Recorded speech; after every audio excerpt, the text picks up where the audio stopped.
What's going on, you guys?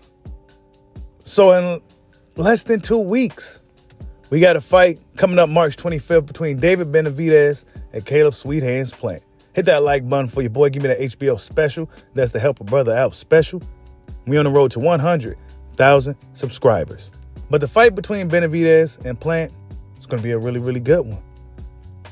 A lot of trash talk, a lot of animosity, and this fight is one of the more built-up rivalries in the sport of boxing, and it's finally going down next weekend, March 25th.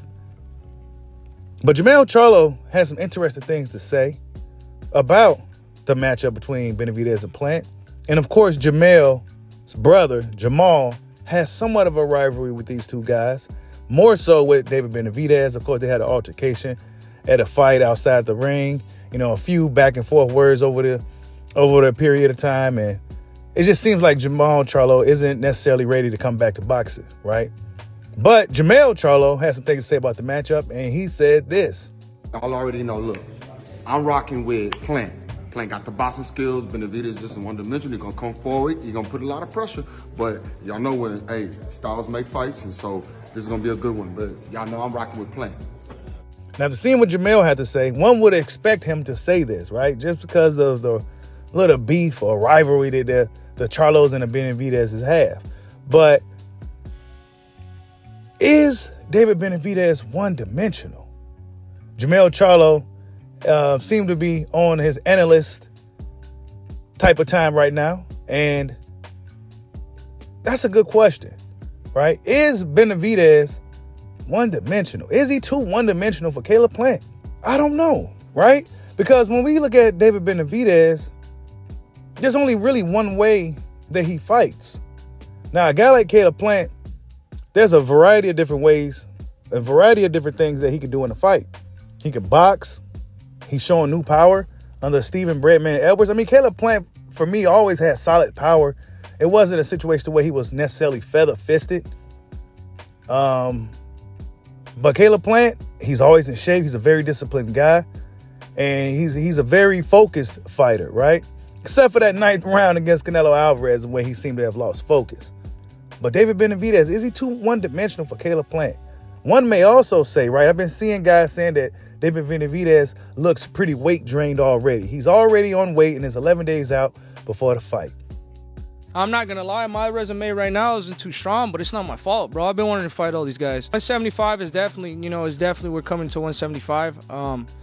But cruiserweight, we're still, it's still more like when I'm in my 30s and stuff, you know what I mean? So right now, we got to take it step by step. What matters more to me is the respect from the fans and actually the titles and all that. I mean, obviously the titles are a big part, but if the people say that they want to see me in harder fights, then I want to give the people what they want to see. I want to see myself in harder fights too, because to be honest, from the fights I've had, it really hasn't been really that much competition.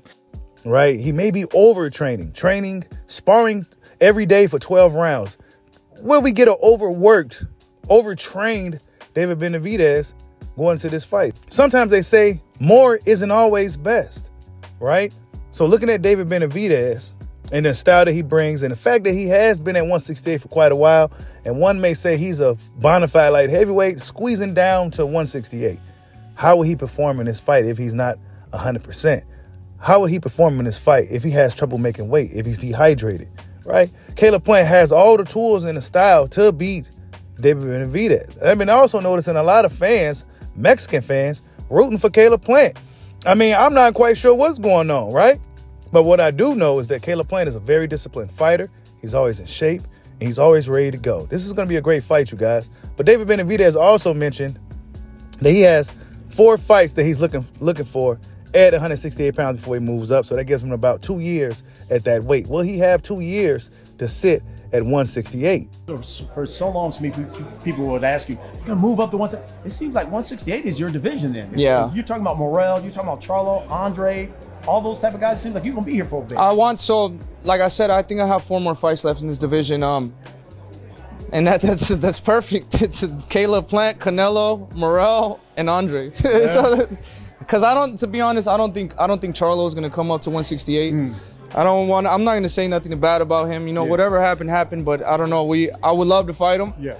But he just has to show some type of movement, at least for his fans. Yeah. Yeah. And I'm not quite sure, but for whatever the case, this is another fight in the sport of boxing that us fans are getting. Salute to both fighters for making it happen. And like I said, you guys, leading up until this particular point, I had it 50-50, but now I'm maybe slightly leaning towards Caleb Plant. Like I said, Caleb Plant is a disciplined fighter. He's always in shape. He got a good coach. I mean, he was already in shape going into this camp. So all he had to do was sharpen his tools and come up with a good game plan and really stay disciplined and diligent.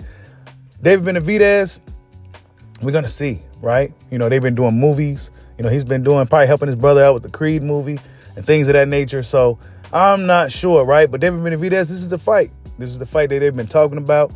This is the rivalry between two of the top fighters at 168 pounds. I say the winner goes on to potentially get in a Canelo fight. Plant could possibly get a Canelo rematch, and David Benavidez can move on to going to tackling guys like Dave Morrell, possibly Canelo, Andrade, and maybe Jamal Charlo if he decides to come back to boxing anytime soon. So, yeah, you guys, I don't know. Is Benavidez too one-dimensional with Caleb Plant? Looking at it stylistically, he might be, right? If we're being brutally honest about what we've seen, right, and who Benavidez has been in the ring with, he's fought a lot of the same type of guys. It's not necessarily his fault, but looking at him stylistically, man, Caleb Plant is the boxer. He can move. He uses his brain in there. Benavidez, how many different ways could he win this fight, right? How many different ways could Plant win this fight? So, yeah, I mean, it's going to be a great fight. I'm leaning slightly towards Plant right now. As of right now, a week before the fight, I'm leaning towards Caleb Plant. So, yeah, man, interesting. Interesting that Jamel brought that up, that David Benavidez is one-dimensional. And looking deeper into it, he kind of might be, but, you know, we have yet to see him pull anything else out of his arsenal as far as footwork or doing anything like that. He's usually in there just bulldozing guys and running through to the buzzsaw. So, yeah, man, I don't know, man. Tell me what you guys think. Is David Benavidez too one-dimensional for Caleb Plant? Might he be weight drained for this fight? They say he's already on weight and it's about a week or so out. Is that a little too much? Is he training too hard for this fight? Will he be overtrained? I'm not looking for excuses for Benavidez. I'm just saying, like, subscribe, holla at your boy. Peace out.